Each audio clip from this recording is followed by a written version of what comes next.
Hello friends. तो आज के इस वीडियो में हम लोग देखने वाले हैं फेजेस ऑफ हैकिंग। यानी कि हैकिंग के कितने फेजेस होते हैं। देखिए, ये फेजेस बहुत ही ज़्यादा इम्पोर्टेंट है किसी भी अगर आप हैकिंग को परफॉर्म कर रहे हो तो आपके लिए। क्योंकि देखिए, हर चीज़ का एक रूल होता है, तो उसी तरह हैकिंग का भी कुछ रूल्स होते हैं। जैसे कि अगर आप किसी भी सब्जेक्ट का यानी किसी भी पेपर का एग्ज़ाम देने जा रहे हो, तो आप बिना प्रिपरेशन के एग्ज़ाम नहीं अटेम्प्ट कर सकते हो। अगर आपने एग्ज़ाम को अटेम्प्ट भी किया तो आप एग्ज़ाम क्वालीफाई नहीं कर सकते हो। तो उसी तरह हैकिंग को अगर आपको क्रैक करना है, यानी हैकिंग किसी भी सिस्टम को हैक करना है या किसी भी आपको हैक किसी चीज़ को भी हैक करना है, तो आपको एक रूल एंड रेगुलेशन से होके आपको चलना पड़ेगा। तो यहाँ पे जो ये फेजेस ऑफ हैकिंग है, वो किसी भी हैकर्स के लिए, ये वो चाहे ब्लैक हैट हैकर हो, व्हाइट हैट हैकर हो, या किसी भी हैकर के लिए ये फेजेस बहुत ही ज़्यादा इम्पोर्टेंट है। तो चलिए हम लोग देखते हैं कि फेजेस ऑफ हैकिंग में एक्चुअल में होता क्या है। तो हैकिंग के जो टोटल फेजेस होते हैं वो टोटल फेज 5 फेजेस होते हैं, जैसे कि आपको यहाँ पे स्क्रीन पे देखने को मिल रहा होगा। जो पहला आपका हैकिंग का फेज है वो है रिकॉनेसेंस। यानी कि ये जो हम लोग हैकिंग के फर्स्ट फेज में करते हैं क्या है, इसमें हम लोग इंफॉर्मेशन गैदरिंग करते हैं। यानी कि हम लोग अपने टारगेट के बारे में इंफॉर्मेशन निकालते हैं।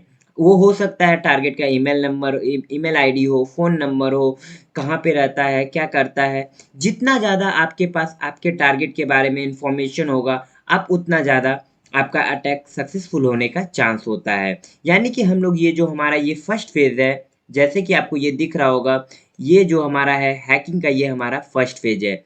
यानी कि ये हमारा क्या हुआ, पहला फेज़ है हैकिंग का। तो इसका आपको टोटल नाम 3 नेम होते हैं, जैसे कि आपको यहाँ पे डिस्प्ले पे दिख रहा होगा, रिकॉग्निशंस। तो ये इसका जो फर्स्ट फेज़ है उसका फर्स्ट नाम है। दूसरा जो रिकॉग्निशंस का नाम होता है वो है आपका इंफॉर्मेशन गैदरिंग, और तीसरा इसको बोलते हैं हम लोग रिकॉन भी।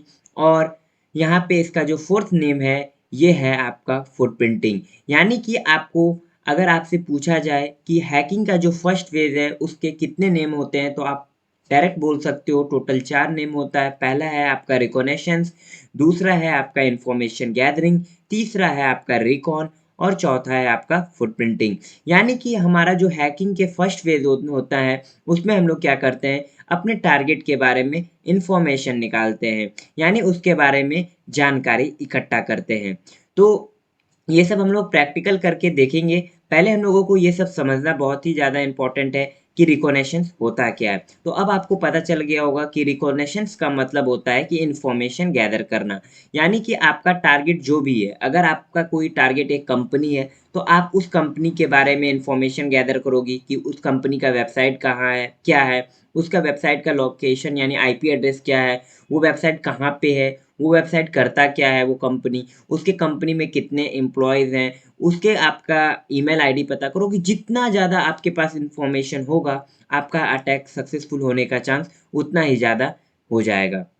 फिर जो हमारा सेकंड फेजेस है, इसमें हम लोग क्या करते हैं, ये हमारा सेकंड फेज है जो कि है आपका स्कैनिंग। यानी कि हम लोग इस फेज में अपने टारगेट को स्कैन करते हैं। यानी स्कैन का मतलब है कि और भी ज़्यादा हम लोग अपने टारगेट के बारे में इंफॉर्मेशन गैदर करते हैं। यानी कि उसके टारगेट का कौन सा पोर्ट ओपन है, कौन सा पोर्ट क्लोज है, कौन सा पोर्ट फिल्टर है, कौन सा सर्विस चल रहा है। अब आप लोग देख रहे होंगे आज के टाइम पे मार्केट में टोटल 3 टाइप के ऑपरेटिंग सिस्टम आपको देखने को मिल रहा होगा। जैसे कि पहला है आपका क्या, विंडोज़ ऑपरेटिंग सिस्टम, लिनक्स है, और फिर एप्पल का जो आता है मैक ओएस। अब ये बताइए कि अगर आप किसी भी सिस्टम पे अटैक करोगे तो क्या आप अंधाधुंध अटैक तो नहीं कर सकते हो ना। अगर मैं फॉर एग्जांपल मैं यहाँ पे विंडोज़ यूज़ कर रहा हूँ अपने सिस्टम पे, तो जो अटैकर होगा वो विंडोज़ का ही तो वर्नेबिलिटी ट्राई करेगा मेरे सिस्टम को एक्सप्लॉइट करने के लिए। कि ये बताइए कि वो कुछ भी ट्राई करेगा। लिनक्स का अगर आप खुद सोचिए कि अगर आप विंडोज़ यूज़ कर रहे हो, तो आप क्या लिनक्स के टूल को इंस्टॉल कर सकते हो? अपने सिस्टम पे लिनक्स के टूल को इंस्टॉल कर सकते हो? पॉसिबल ही नहीं है। तो उसी तरह तो अटैकर अगर यहाँ पे हमारे सिस्टम को हैक करने के लिए लिनक्स का कोई भी वल्नरेबिलिटी यानी कि एक्सप्लॉइट करेगा, लिनक्स का कोई भी एक्सप्लॉइट को यूज़ करेगा, तो वो यहाँ पे सक्सेसफुल होगा ही नहीं। तो इसीलिए स्कैनिंग के फेज़ में हम लोग क्या करते हैं, ऑपरेटिंग सिस्टम का भी पता करते हैं, पोर्ट्स के बारे में भी पता करते हैं कि पोर्ट्स क्या होता है, उसके बाद हम लोग यहाँ पे ऑपरेटिंग सिस्टम के आर्किटेक्चर के बारे में भी पता करते हैं कि ऑपरेटिंग सिस्टम के कौन सा आर्किटेक्चर को हम लोग यूज़ कर रहे हैं, यानी कि 32 बिट्स या आपका 64 बिट यूज़ कर रहे हैं। उसके बाद हम लोग यहाँ पे ऑपरेटिंग सिस्टम के बाद आपको यहाँ पे पोर्ट सर्विसेज, लाइव होस्ट और भी बहुत सारा चीज़ हम लोग इस फेज़ में गैदर करते हैं। इसके बारे में अगर आपको जानना है तो हम लोग इसमें और डीप में बात करेंगे जब हम लोग स्कैनिंग के मॉड्यूल पे आएँगे। तो आप इतना अभी समझिए कि स्कैनिंग में हम लोग क्या करते हैं, ये पता करते हैं कि हमारे टारगेट सिस्टम पे कौन-सा ऑपरेटिंग सिस्टम रन हो रहा है, कौन-सा ऑपरेटिंग सिस्टम का आर्किटेक्चर है, यानी 32 बिट यूज़ कर रहा है या 64 बिट यूज़ किया जा रहा है, या फिर हमारा कौन-सा पोर्ट ओपन है, कौन-सा पोर्ट क्लोज़ है, कौन-सा पोर्ट फ़िल्टर है। ये सब के बारे में हम लोग स्कैनिंग में इन्फॉर्मेशन निकालते हैं। फिर जो हमारा थर्ड फेज़ है, वो है हमारा गैनिंग एक्सेस, यानी कि आपको इसके इस फेज़ के नाम से पता चल रहा होगा गैनिंग एक्सेस, यानी कि हम लोग सिस्टम को एक्चुअल में हैक कर लिए होते हैं इस फेज़ में। यही काम होता है गैनिंग एक्सेस का। और मैं आपको एक चीज़ बता दूँ कि स्कैनिंग के थ्रू हम लोग वल्नरेबिलिटी भी फाइंड करते हैं, यानी कोई सिस्टम का पोर्ट अगर वल्नरेबल है, तो उसके थ्रू हम लोग किसी सिस्टम को हैक कर सकते हैं। तो यहाँ पे हम लोग गैनिंग एक्सेस आप लोग इतना समझिए कि हम लोग सिस्टम को एक्चुअल में हैक कर लिए होते हैं। उसके बाद जो हमारा हैकिंग का जो फोर्थ फेज़ है, वो है हमारा मेंटेनिंग एक्सेस, यानी कि मेंटेनिंग एक्सेस में हम लोग क्या करते हैं, जो भी सिस्टम को हम लोग एक्सेस लिए होते हैं, यानी सिस्टम को हैक किए होते हैं, उसमें हम लोग बैकडोर क्रिएट करते हैं, यानी पीछे के दरवाज़ों को क्रिएट करते हैं। क्योंकि हम लोग कोई भी सिस्टम को हैक करते हैं, तो वो एक लिमिटेड टाइम के लिए हैक होता है। तो हम लोगों को क्या करना पड़ता है, उसमें मेंटेन एक्सेस मेंटेन करना पड़ता है, ताकि अगर हम लोग इन फ्यूचर उस सिस्टम पे दोबारा एक्सेस लेने का ट्राई करें, तो हम लोग उस बैकडोर के थ्रू हम लोग उस सिस्टम पे एक्सेस ले सकें। यानी मेंटेनिंग एक्सेस में क्या करते हैं, आप इतना समझिए कि मेंटेनिंग एक्सेस में हम लोग अपने पीछे उस सिस्टम पे, जो भी सिस्टम को हम लोगों ने हैक किया होगा, उस सिस्टम पे हम लोग एक बैकडोर लगा देते हैं, यानी कि एक पीछे का दरवाज़ा क्रिएट कर देते हैं।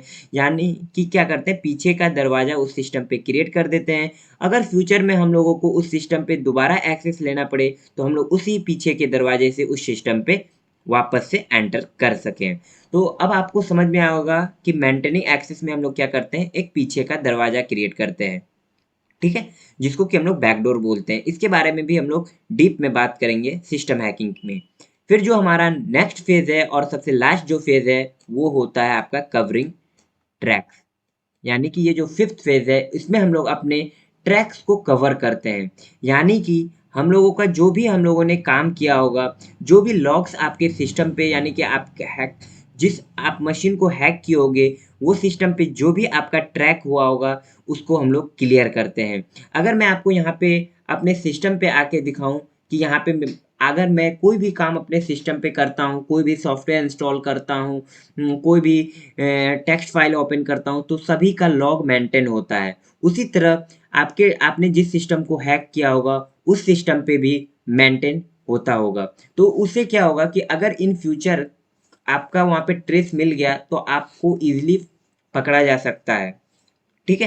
तो इसीलिए हम लोग क्या करते हैं, कवरिंग ट्रैक्स, यानी आप हम लोग अपने ट्रैक्स को कवर करते हैं, यानी कि हम लोग अपने डिजिटल फुटप्रिंट को क्लियर करते हैं। तो अगर मैं आपको यहाँ पे दिखाऊँ कि लॉग्स कहाँ पे सेव होता है, तो हम लोग क्या करते हैं, आपको सर्च बार पे आना है यहाँ पे और आपको सर्च करना है इवेंट व्यूअर। आप जैसे ही आप अपने सिस्टम पे इवेंट व्यूअर ऑन करोगे, तो यहाँ पे आपको कस्टम व्यू दिखेगा, विंडोज़ लॉग दिखेंगे।